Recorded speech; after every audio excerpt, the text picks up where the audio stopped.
के गायत्री नगर स्थित कोहिनूर प्रिंटर्स के गोदाम में सोमवार सुबह शॉर्ट सर्किट से भीषण आग लग गई। देखते ही देखते आग ने विकराल रूप धारण कर लिया और गोदाम में रखे गैस सिलेंडर ने भी आग पकड़ ली।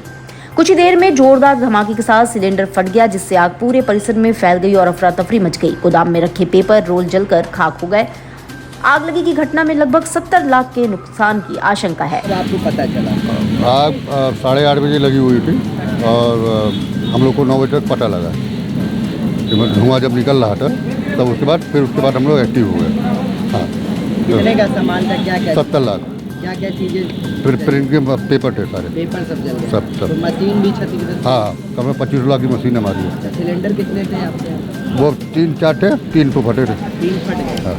कोई हताहत? ना कोई हताहत। अच्छा, दमकल की कब तक आई? कितने देर में? कम से कम 45 मिनट बाद। 45 मिनट। अभी तक 3 गाड़ियाँ आ गई हैं? 4 गाड़ियाँ। 4 गाड़ियाँ। हाँ, काबू पा लिया गया? हाँ, काबू पा लिया। देखिए, लगभग 10:05 पर फायर कंट्रोल रूम पे सूचना मिली कि पेपर रोल का कोई स्टोरेज है जिसमें आग लगी है। तो मौके पे तत्काल हम लोगों ने यहाँ का कंडीशन देखते हुए 4 जो है फायर टेंडर जो है रवाना किए तत्काल। लगभग समझ लीजिए 30 से 35 कर्मचारी हमारे एंगेज हुए और लगभग 1.5 घंटे की फायर फाइटिंग के उपरांत मैं ये कह सकता हूँ कि 99% जो है अभी वर्तमान में आग जो है बुझ चुकी है।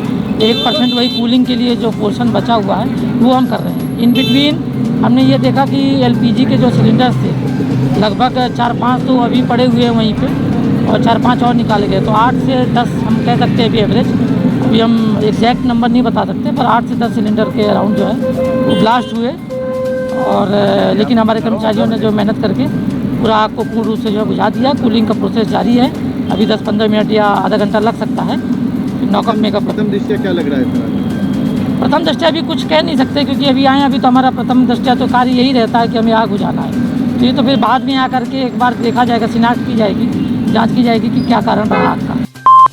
बीएचयू में एक छात्र पर जानलेवा हमले के बाद विश्वविद्यालय परिसर में तनाव फैल गया। रविवार देर रात रुइया छात्रावास के सामने छात्रों ने विरोध प्रदर्शन किया और विश्वविद्यालय प्रशासन के खिलाफ जमकर नारेबाजी की। आक्रोशित छात्रों ने चौराहे की सड़क को जाम कर दिया और धरने पर बैठ गए। जानकारी मिलते ही प्रोक्टोरियल बोर्ड की टीम मौके पर पहुंची, लेकिन छात्र उनकी बात मानने को तैयार नहीं हुए और जमकर बहस हुई। सुरक्षा के मद्देनजर मौके पर पुलिस तैनात रही। बड़गांव थाना क्षेत्र अंतर्गत बाबतपुर गैस प्लांट के पास सोमवार को दर्दनाक सड़क हादसे में 19 वर्षीय युवक मोनू सिंह की मौके पर ही मौत हो गई। मोनू चूरापुर गांव में एक रिश्तेदारी में आयोजित शादी समारोह में शामिल होने आया था। वो अपनी बाइक से कहीं जा रहा था, तभी गलत दिशा से आ रहे एक ट्रक ने उसे जोरदार टक्कर मार दी। इससे उसकी मौके पर ही मौत हो गई। घटनास्थल पर जुटे लोगों ने वाराणसी बाबतपुर 4 लेन पर जमकर हंगामा किया। पुलिस उन्हें समझाने में जुटी रही।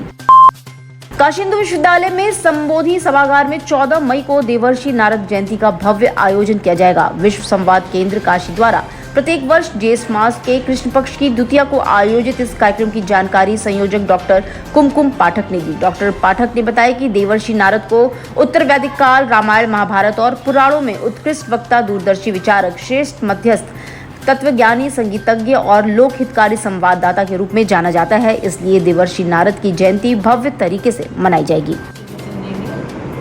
तो ये एक बड़े स्तर का कार्यक्रम है और विश्व संवाद केंद्र वर्ष भर में इसे एक बार मनाता है। 2007 से लगातार विश्व संवाद केंद्र इस कार्यक्रम को मनाता चला आ रहा है और नारद जी को आदि संवाददाता मानते हुए तो वर्तमान समय में जो भी संवाददाता है, जो हमारे कुछ मानक बने हुए हैं, उन पर जिन्हें हम हर वर्ष सटीक मानते हैं, उनको सम्मानित करते हैं। मैम, अतिथि के रूप में और कौन से लोग इसमें शामिल हैं? अतिथि के रूप में मुख्य अतिथि के रूप में तो हितेश शंकर जी हैं इस कार्यक्रम में, जो मुख्य वक्ता भी हैं हमारे। बिंदा पारांजपे जी विशिष्ट अतिथि के रूप में हैं और सुभाष जी क्षेत्र के 4 प्रमुख हैं, वो हमारे कार्यक्रम के दूसरे विशिष्ट अतिथि के रूप में। जैसा इसमें एक कड़ी और है कि पत्रकारों को सम्मान किया जाए, तो इस बार कितने पत्रकारों को सम्मान किया है और कितने क्षेत्रों से इनको जो है वो लाया जा रहा है? क्योंकि पत्रकारों का सम्मान पूरे काशी प्रांत से का सम्मान पूरे काशी प्रांत से पत्रकार चुनते हैं। एक हमने ग्रामीण अंचल से पत्रकार लिए हैं जो ग्रामीण क्षेत्र में रहते हुए बड़ा मेहनत से पत्रकारिता का काम कर रहे हैं और एक पत्रकार हमने प्रयागराज से लिए हैं। योगी सरकार ने गठिया के पीड़ितों के लिए काफी बड़ी पहल की है। वाराणसी में महज 1 रुपए में गठिया संबंधित रोगों का इलाज किया जा रहा है। ये सुविधा वाराणसी के आयुर्वेद कॉलेज में शुरू हो चुकी है। ये सस्ता और कारगर इलाज मिलने के कारण 7 महीने में 5,911 मरीज इलाज करा चुके हैं। राजकीय आयुर्वेदिक महाविद्यालय चौका घाट में arthritis treatment and advance research centre बनाया गया है। ये पूर्वांचल का पहला सेंटर है जहाँ ओपीडी से लेकर शोध तक की व्यवस्था है। बौद्ध पूर्णिमा के पावन अवसर पर वाराणसी के ऐतिहासिक और पवित्र दशाश्वमेध घाट पर हजारों श्रद्धालुओं ने गंगा नदी में स्नान कर अपनी आस्था और भक्ति को प्रकट किया। इस शुभ दिन पर भक्तों ने मां गंगा की पूजा अर्चना की और दान पुण्य के कार्यों में भाग लिया, जिसमें गरीबों और जरूरतमंदों को भोजन, वस्त्र और अन्य सामग्री दान की गई। घाट पर मंत्रोच्चार और भजनों की मधुर ध्वनि से वातावरण भक्तिमय होता और श्रद्धालुओं ने आत्मिक शांति व आध्यात्मिक उन्नति की कामना। आज के दिन परिवार के कल्याण हेतु और बाल बच्चों के कल्याण हेतु वैशाख महीने का ये आखिरी पूर्णिमा स्नान होता है। क्या महत्व रखती है? इसका महत्व है कि हमारा परिवार, हमारे बाल बच्चे सुखी रहे। क्या का चर्चा दान में? और दान में जैसे घड़ा दान होता है, फल दान होता है, बेना दान होता है, अन्न दान होता है और बहुत सी स्त्रियां अपने घड़े में जल भर करके माँ शीतला को आज के दिन अपने स्वयं जा करके गंगा का स्नान कराती है, नीम की पत्ती डाल करके। सनातन की जड़ें कितनी गहरी हैं ये समझना उस समय और भी आसान हो गया जब बांग्लादेशी मूल की मुस्लिम महिला अंबिया बानो ने सनातन धर्म को स्वीकार किया। अंबिया बानो ने अंबिया माला बनी और अपने धार्मिक अनुष्ठान में 27 साल पहले गर्भ में मारी गई अपनी बेटी के मोक्ष की कामना के लिए उन्होंने काशी में दशाश्वमेध घाट पर पिंडदान किया। पिंडदान का कर्मकांड काशी के पुरोहितों के सानिध्य में 5 वैदिक ब्राह्मणों ने संपन्न कराया। सनातन धर्म स्वीकार कर अंबिया माला काफी खुश थी। तब यही है कि उनके पूर्वज जो हैं किसी भूलवश वो दूसरे धर्मों को या ये कहा जाए कि इस्लाम को स्वीकार लिए हैं। ऐसा ही कुछ मामला आज अंबिया बानो में दिखा।